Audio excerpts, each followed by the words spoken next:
boy said to his friend, I had such a great Rosh Hashanah, had such a good time. So I said, wow, that's good. We come back to the yeshiva, people had a great Rosh Hashanah, I'm happy to hear that. But, as we can see a little bit, after Rosh Hashanah, you have what is called the Rosh Hashanah letdown.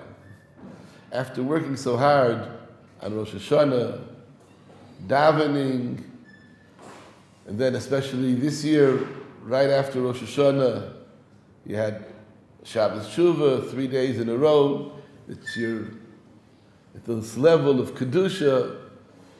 So then, finally, you get back to a regular day, so the tendency is to have a yerida, to go down.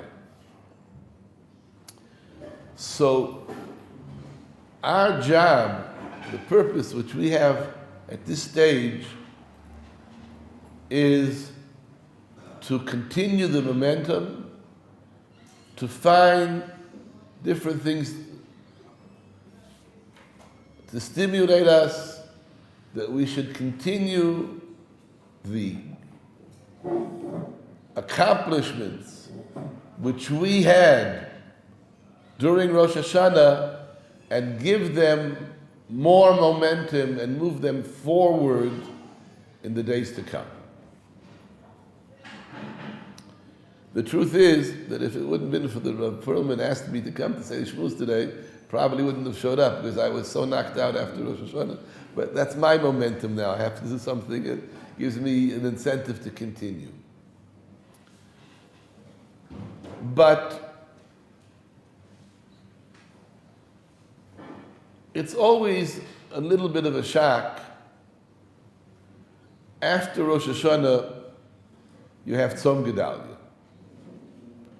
What is Tzom Gedaliah? After destruction of the first temple, there was a small group of Jews which still lived in Israel, and Gedaliah Ben Achikam was given authority to rule over these Jews, and there was still a little bit of a existence of the Jewish people in Israel. So, as unfortunately often happens, the Jews couldn't get along, and other Jews felt that Gedaliah is not strong enough, Gedaliah is not a good ruler, we can rule better, we can do better. So, they conspired to murder Gedaliah Ben Achikam.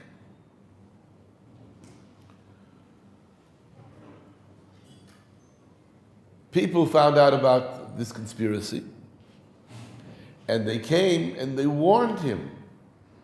They told him, listen, they're out to get you. They're going to kill you. Be careful. But Gedaliah was a big tzaddik. He couldn't believe that a Jew would murder another Jew and that these people aren't his friends, and he trusted them. And on Rosh Hashanah, these people came and murdered Gedaliah and all of the people which were working together with him. They threw them into a pit. And after that, the rest of the Jewish people were exiled from Israel. So on Rosh Hashanah, at a time which we're davening so strongly and we're asking Kadosh Baruch Hu to give us a good year, and we're saying He's our King and we're at the highest level of holiness, such a tragedy happens. How can such a tragedy happen on such a holy day? So you come out of Rosh Hashanah and you come out of your davening, and this year is going to be a great year. I davened so well. And then you have Tzom Gedaliah and says, look, he was a big tzaddik, and this is what happened to him. So how do I know that my year is going to be a good year? I was in Ashkelon for Rosh Hashanah. I've been there for many years. I really wanted to be here, but the community said that if I'm not there, it's going to do a lot of damage to the community. So I felt the responsibility to be there for Rosh Hashanah. While I was there, on Shabbos Shuvah, it's been the custom for 25, 30 years that I speak, and then Rav Bloy, the chief rabbi of Ashkelon, also speaks. But Baruch Hashem, Rav Bloy is around 83, 84 years old, and to get from his house to the Bet Knesset, where we have the drasha of Shabbos Gedaliah, is about a half hour walk for ordinary people, and for him it would probably take an hour or so. So he sent his son, Rav Dudu Bloiker, they call him Dudu, the Shem Chiba, whatever.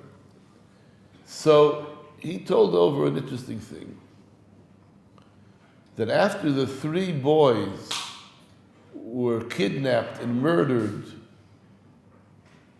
at Hebron,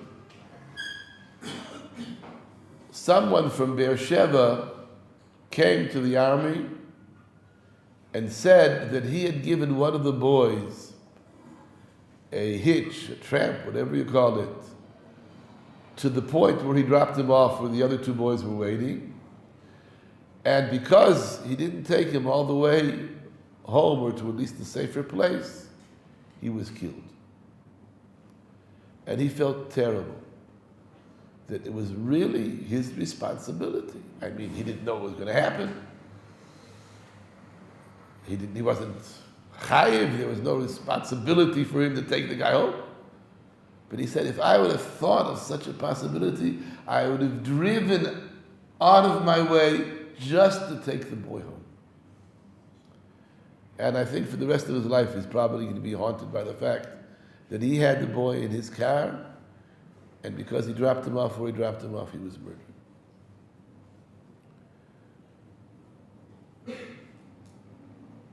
The Gemara says there is what is called Omik Hadin. Responsibility. There's responsibility and there's responsibility. There's reasonable responsibility. There's Israeli responsibility. There's real responsibility. There's all kinds of responsibility. What am I responsible for? So HaKadosh Baruch Hu deals with each person according to his capabilities and according to his understanding. But a person has to realize that his responsibility goes very far.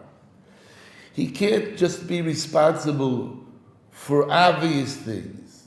He has to be able to see the future.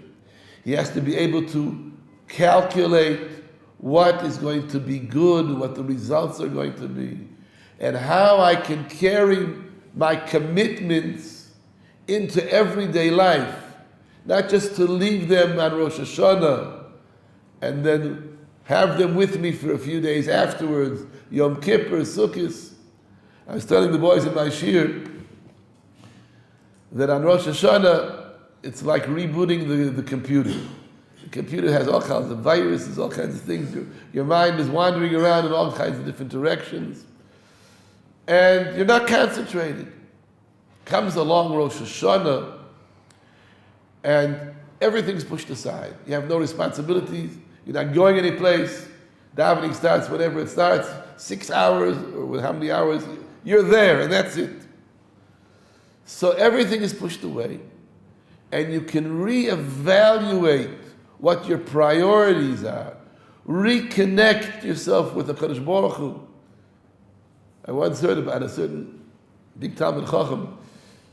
He's such a big masmid, he has no time to learn.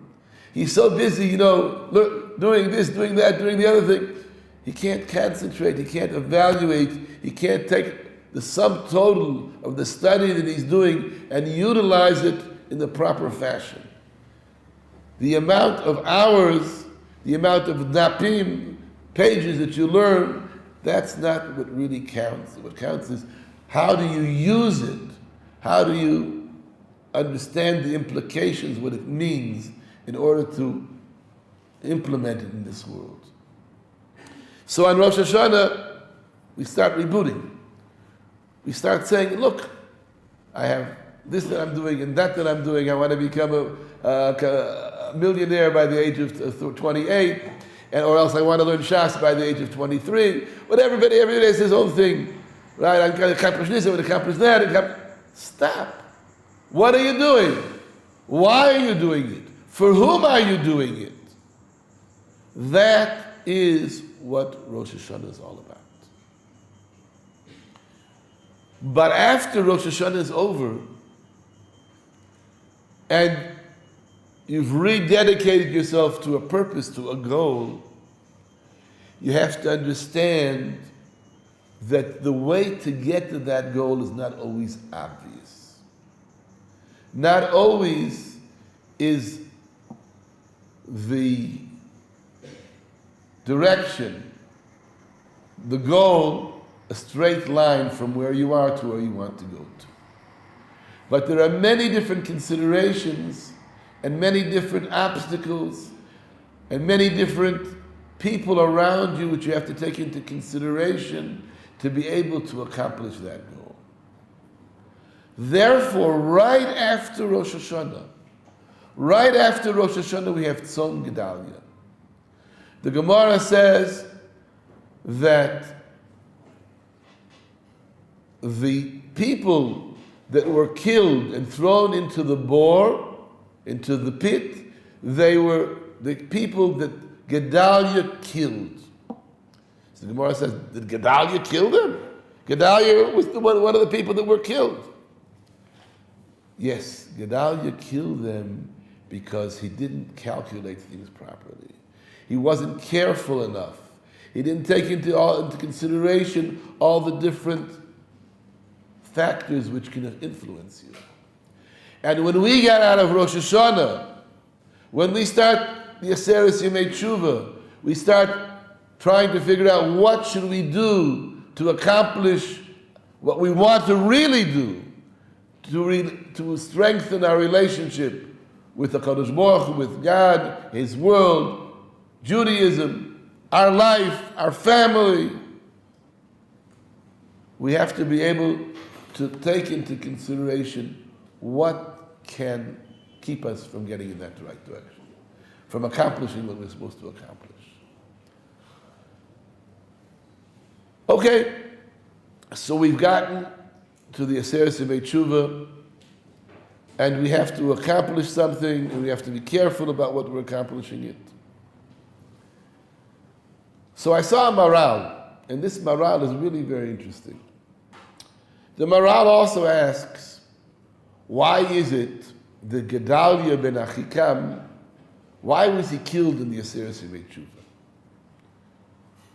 So he says a completely different take, and it takes a little bit of understanding to know what it means. He says, because since Gedaliah was a tzaddik, and tzaddikim want to live in a spiritual world, so he was taken to heaven during the Aseres Yemei Tshuva because there's a time of spirituality. So this seems to be a tremendous contradiction. I just got finished explaining to you there was a national tragedy, right? And that so many people got killed. And the Maral says, no, it was great, he went to heaven. So the answer is that there are many different levels of life and many different levels of relating to life. We generally relate on the physical level of what do we get out of it? Are we going to have a happy year? Are we going to have a healthy year? Are we going to be prosperous? Will we get a lot of honor? Will we get a lot of money? Those are not the real considerations. The real considerations are what is really the essence of the world. The essence of the world is spirituality. Can we live spirituality? Do we know what spirituality means? What is a life of spirituality? So over here I have to tell you something which is a tremendously important principle. And the fact that you're sitting here in this Beis HaMedrash and are going to be hearing this secret, which I'm not sure that everybody knows about, is a tremendous opportunity for great benefit. What do I mean by that? If I told you that in this store they're giving out for free gold coins, right? So you go over to the store and you get the gold coins. So I did you a favor, no? If you wouldn't have known that the gold coins are being given out, you wouldn't know. I told you they're being given out, now you got the gold coins. This year, HaKadosh Baruch Hu is giving out gold coins. What's so special about this year that HaKadosh Baruch Hu is giving out these gold coins?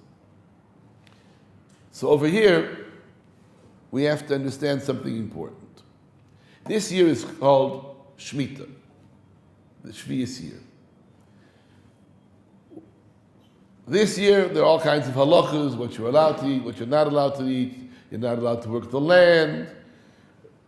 And it's much more complicated in respect to what you have to do from day-to-day life. If you have fruit, which has the holiness of Shemitah on it, you're not allowed to throw it in the garbage can. A lot of halachas. So, as I told the people a number of times, the students, this is my 7th Shemitah in Eretz Yisrael. If I would have been Zoicha, next year would be Yovel. If when I came, everybody else would come together with me. We have to have Rov, B'nai Yisrael, in Eretz Yisrael. If we have Rov, B'nai Yisrael, the majority of the Jewish people in Israel, we start Yovel, different life.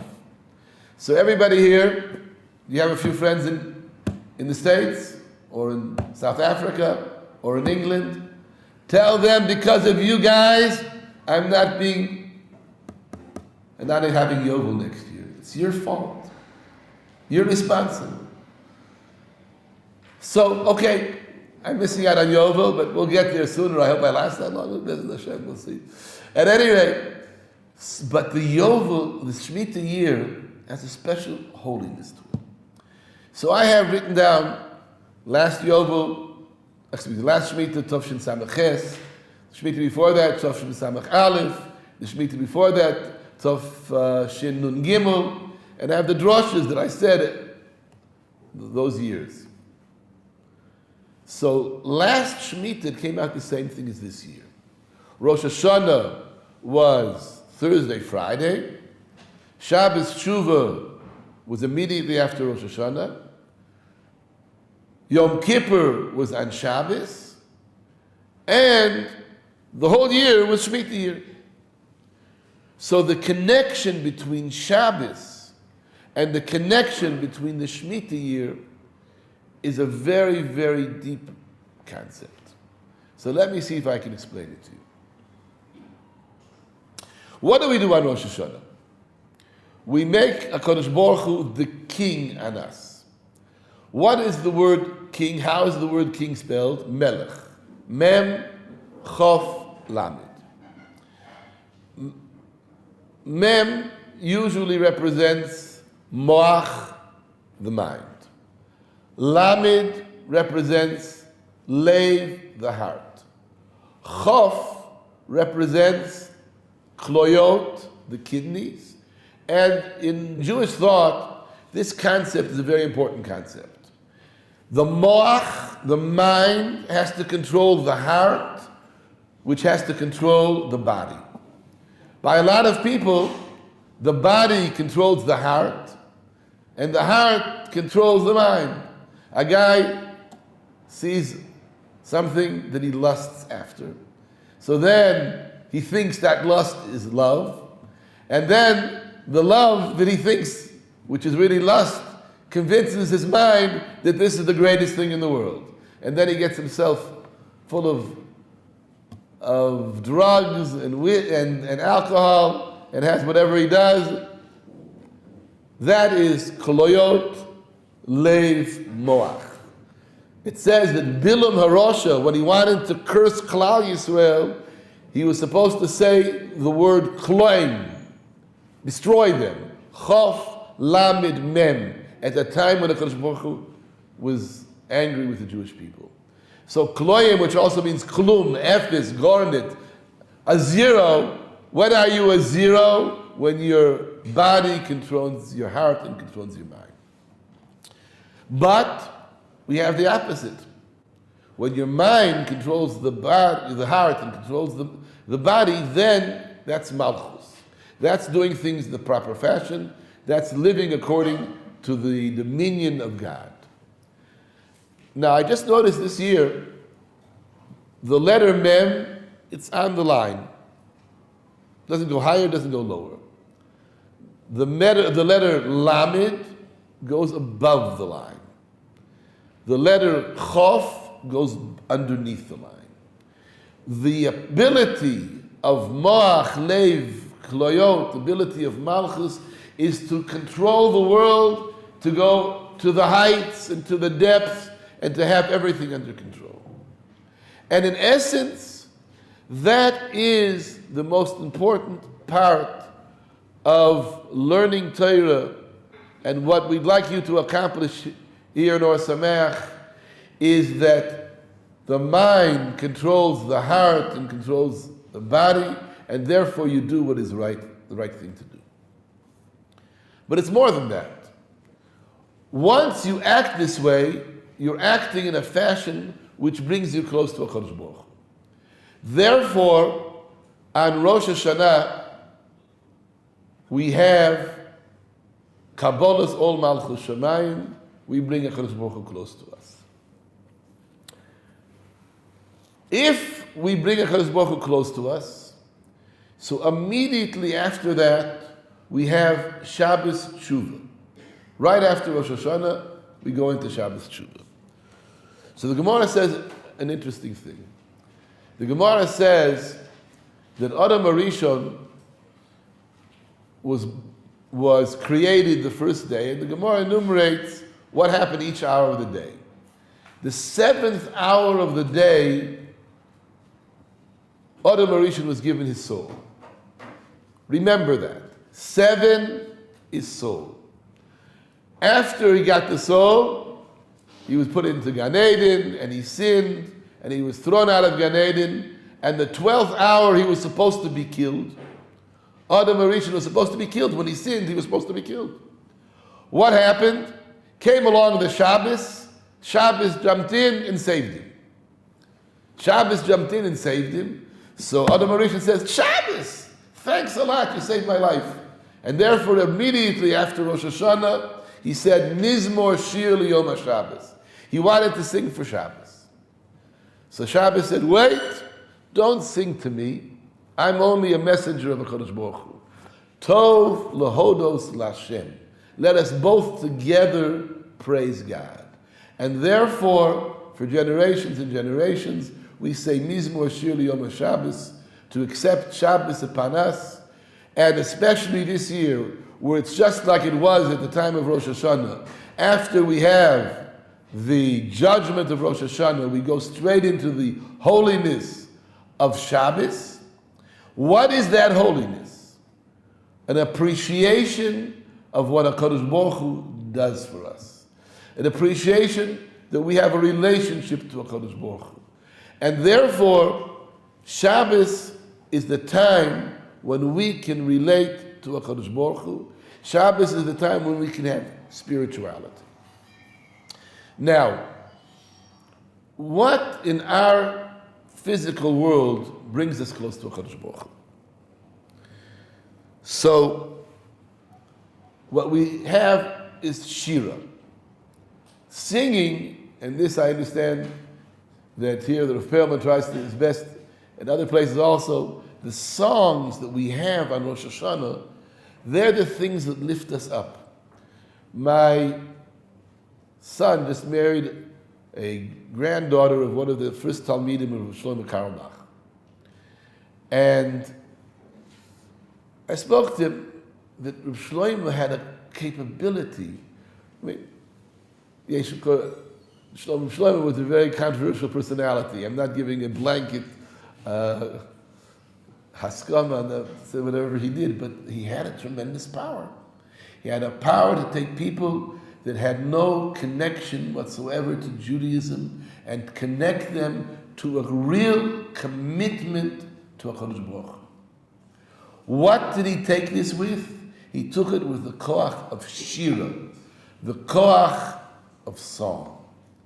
And therefore, after we have Rosh Hashanah, if we go into a Shabbos, if we go into a Mizmor Shir Liyom HaShabbos, if we know how to sing to HaKadosh Baruch Hu, to lift ourselves up towards HaKadosh Baruch Hu, that's when we get the ability to implement the Rosh Hashanah in the proper fashion.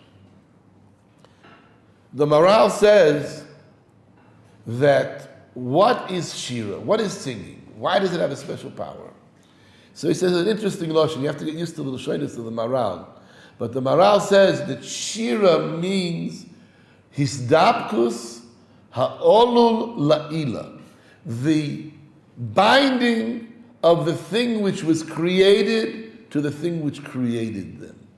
The unification of HaKadosh Baruch Hu, of God, who created the whole world, to the creations that He created. A feeling of oneness, a feeling of unity, a feeling of harmony. We say on Shabbos, Menucha v'simcha or la Yehudim. That on Shabbos you're supposed to have menucha, rest, and simcha, and happiness. What creates this menucha and simcha? This ability to have a balance of the physical world and the spiritual world, and then for them to connect, and for them to have a harmony, this connection and this harmony, this is what Shira is all about. This is what Shabbos is all about. This is what our whole endeavors in this world is, to come to that harmony, to come to that balance. I was telling people, I don't know if I mentioned it here, I don't know if I mentioned too much, I won't say too many details, but let's even, have to be careful. I'll change the events in a manner that they will not be recognizable. But these events happened. Okay? We'll do it this way, because otherwise I'm afraid it's going to get out. I, unfortunately, go to the States a lot to help out financially for the yeshiva. At any rate, one time I was in the States and I was in this beautiful mansion, really beautiful mansion. And in Monsey, I don't know if you've been in Monsey, every new subdivision gets larger and larger. It used to have nice houses, then super nice houses, super nice houses, and then you get to each house being a block long, and you need a little car to drive around from one room to the other.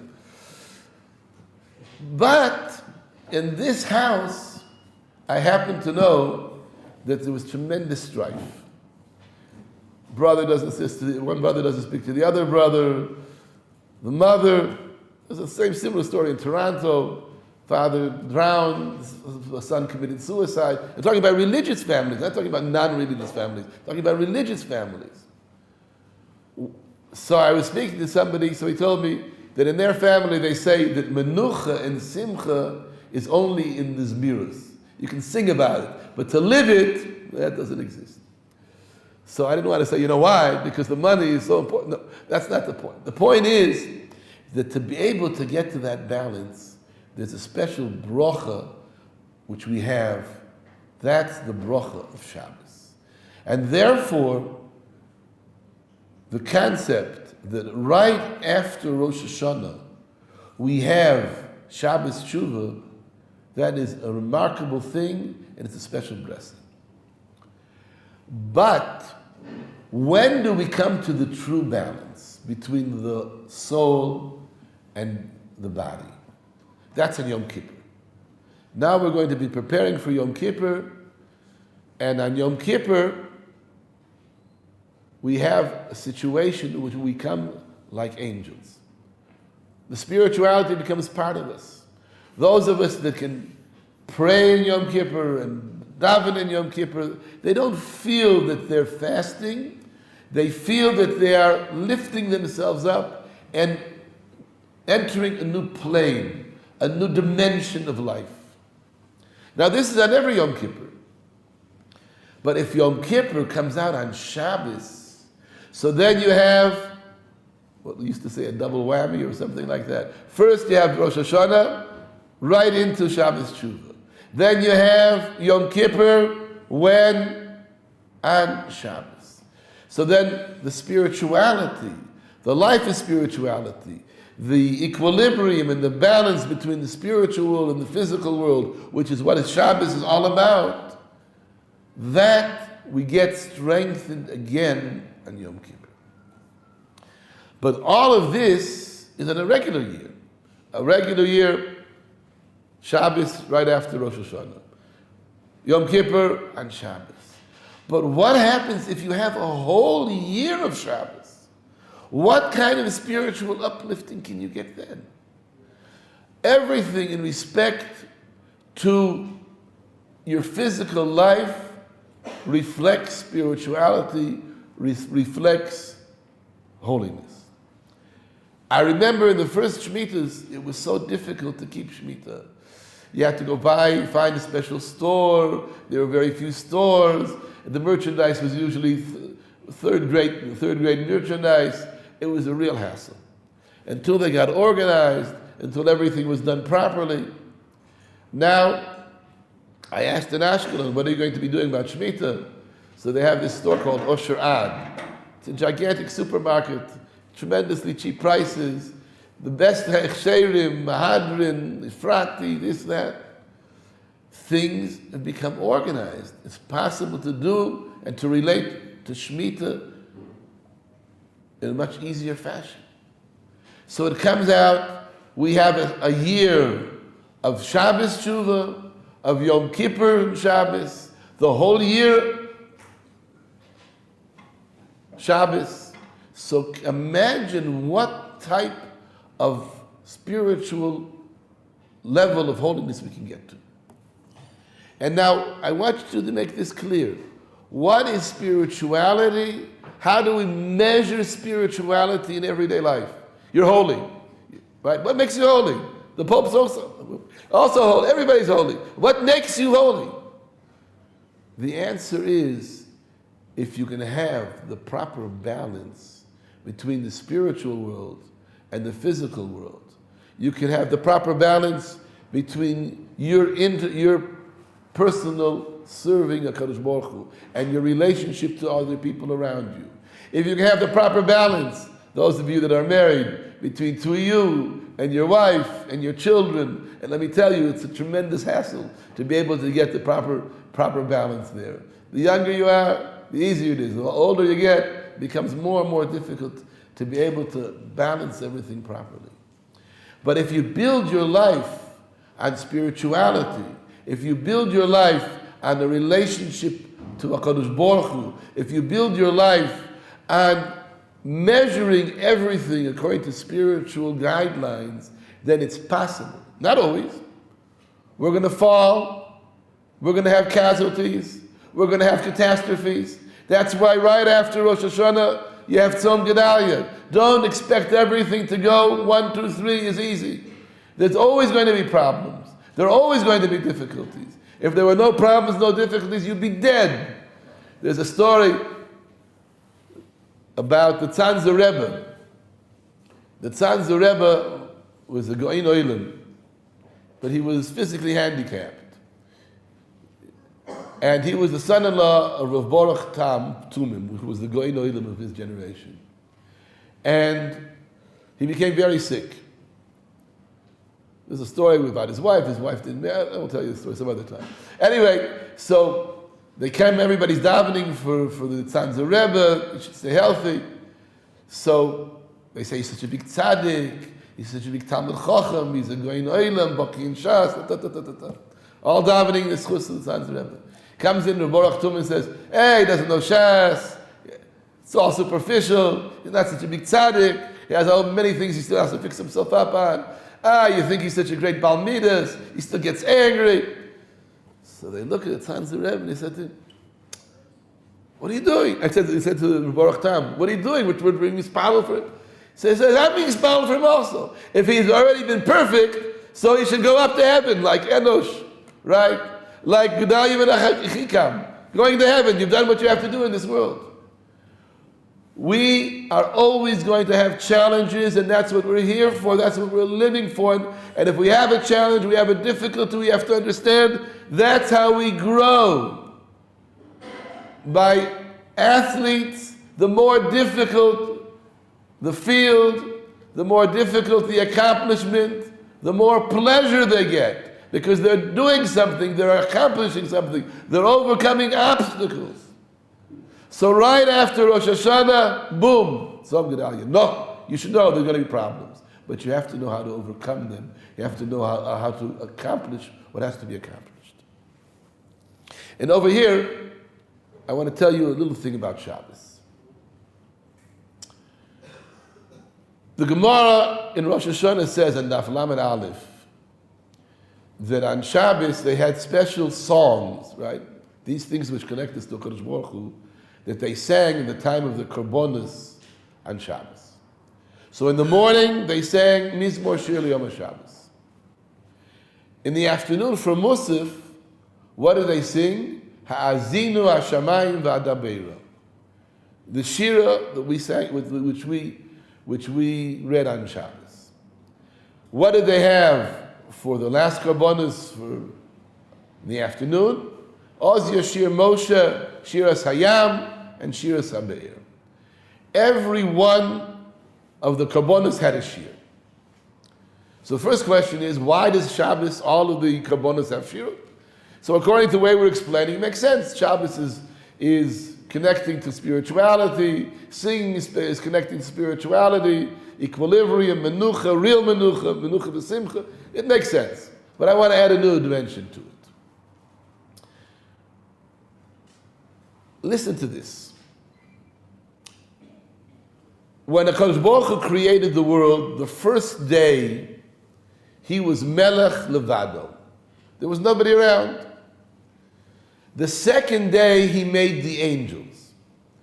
On the second day, it doesn't say Kitov, it doesn't say that the world was good, because there was a split between the heavens and the earth, there was Machlokes, there was plurality.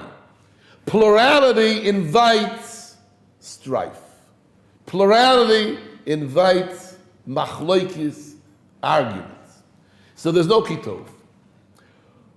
How do you spell the word Malach? Mem, Lamed, Aleph, Chof. It's Melech with a little bit of an Aleph in the middle. So the Forshim say a Malach was supposed to be a representative of a Kadosh Baruch Hu. He's supposed to be the Shliach of the Melech. But we have two types of Shlichim, as we learned in the Gemara. There's a Shliach that is an extension of the person that sent him, and there's a Shliach that he uses his own powers to do it. So the angels, when they were in Sodom, they said, we're destroying Sodom. So Kadosh Baruch Hu said, you're destroying Sodom? I am destroying Sodom. So they were thrown out of heaven for 165 generations, whatever. But the Maral says it wasn't the Malach's fault. You give somebody power, he's going to use it. Don't think that he's going to be your lemon. He's going to do it whatever you want. So Malach automatically creates a separation from the Kodesh Baruch Hu. So therefore, the word Malach is Melech with an Aleph. There's the Melech and there's something else. What are you not allowed to do on Shabbos? You're not allowed to do Melocha. How do you spell Melocha? Mem, Lamed, Aleph, Chof, Hey. So not only have some sort of separation between the king and the angels, you have the Hey, which is Pizul, right? Spread out, like I told you, spread out all over the world. When a person gets involved with Malacha, he gets involved in the job he's doing and the responsibilities he has and all the work he has to accomplish, then he really gets himself removed from HaKadosh Baruch Hu. So, the first day we have a Kadosh Baruch Hu kingship. The second day, Malachim, separate powers. The whole week, more work and more work and more work. When does the work stop? When does this separation between us and the Kadosh Baruch Hu stop? Shabbos. Bo Shabbos, bo Menucha. There's no Malacha, there's no Malach. The Malachim come to us. They come and we sing them a song and we say, Tzeschem l'sholem Malachim. Goodbye Malachim. We don't need you anymore. We are on our own. We are the kings. We have control. What is that koach? That koach of being able to relate to HaKadosh Baruch Hu directly, without intermediaries, that is the koach of Mizmor Shir Yom HaShabbos. Therefore, on Shabbos, we have only Shira. We have Shiras Hayam, we have Shiras HaBe'er, and we have Shiras HaAzinu. Now, Shiras HaAzinu, and with this I'm going to close, but it'll take a couple minutes. What is Shiras HaAzinu? What kind of Shira is Hazinu? Right? Curses. If we have a chumash, let me chumash a second. I read to you some of the fancy lines over there in Shirat Hazinu. It's such a great song, right? Shirat Hazinu. Vayishman Yeshurun Vayiva. Right? Yeshurun, the Jewish people, they're going to rebel. Kaneu Bezorim, Betoevos Yechesu. They're going to serve idols. Yizbechu Shedim. Tzur Yolod Chotesh, you forgot God. Right? Astira Ponai Mehem, Arema Achrisam. Ki Eish Kodcha Ba'api. Espa Aleim Rosh, Chitzai Achalabam. I'm going to shoot arrows into the Jewish people. I'm going to make them miserable. That's a shira. What kind of shira is it? I'm going to make the Jewish people miserable. So the Ramban says, yes, it's a shira. Why? Shira has a certain flow to it. It has a certain, what do we call it? Structure, tempo, momentum, rhythm. That's the word I'm looking for. A certain rhythm to it. So it was written with a certain rhythm. HaKadosh Baruch Hu wrote this rhythm in this Shiras Hazinu and said, you should learn it by heart. This week they asked me to be a Bal Koira. I'm never a Bal Koira because I don't know how to be a Bal Koira. But when I was young, I learned Shiras Hazinu by heart because it says Tzima Fim. You're supposed to learn it by heart. So therefore, I know it by heart so I could be the Bal Koira. I was proud of myself. Right? So, HaKadosh Baruch Hu said, I'm giving you a shira. But it's not a regular shira, everything's great and wonderful and I'm helping you out. It's a shira that you should know that life has difficulties, there are going to be problems, and there's going to be a lot of hardship, pain, anguish. But that will bring you at the end closer to me. It'll make that there be no separation between us and HaKadosh Baruch Hu. No angels, no work, just God and us and God. God wrote the song and the Jewish people sing it in hardship and in great times. So therefore, when we are going to enter now these few days towards Aseret Yemei Tshuva and Yom HaKippurim, when Yom HaKippurim, when we're fasting and we're ecstatic, on Yom HaKippurim, where we have a Shabbos which is going to help us out, where a Shabbos which teaches us what does it mean to go through life after having all these different things which keep us from being close to HaKadosh Baruch Hu, throwing them all away, and having a love song towards HaKadosh Baruch Hu, with HaKadosh Baruch Hu. And especially in this year, the year of Shemitah, where the whole year is Shabbos, not just one day where we can be directly related with HaKadosh Baruch Hu, we can directly connect with HaKadosh Baruch Hu. The whole year we can connect with HaKadosh Baruch Hu. So let us not miss out. We're here, we still have the Aseret Yemei Tshuva in front of us, we still have the Yom HaKippurim in front of us on Shabbos, we still have the Shviras here in front of us, we have the opportunities of learning in Or Sameach, and being able to have learning together with the Rabbeim, and to have the Shira of really learning Torah. If I had another hour or so, I explained to you why Shira has to do with Torah, but that's a different Nusach Shmuz. I don't think you want to stay for another. No. At any rate, and if you finish off This year, the Gemara says that Mashiach ba b'motzoi Shvius. After Shvius, Mashiach comes. Why will Mashiach come after Shvius? Obviously. After so much spiritual energy, after so much harmony, after so much connection with the Kadosh Baruch Hu, obviously Mashiach will come. But it depends on us. Are we going to fall asleep with this Shemitah? Are we going to try to get through the Shemitah year with the least amount of pain and anguish? Or are we going to be real athletes, take on responsibilities, take on hardships and accomplishments? If we do, Be'ez Hashem will be Zoicha to be as Mashiach Tzidkenu b'meira v'yomeinu. Amen.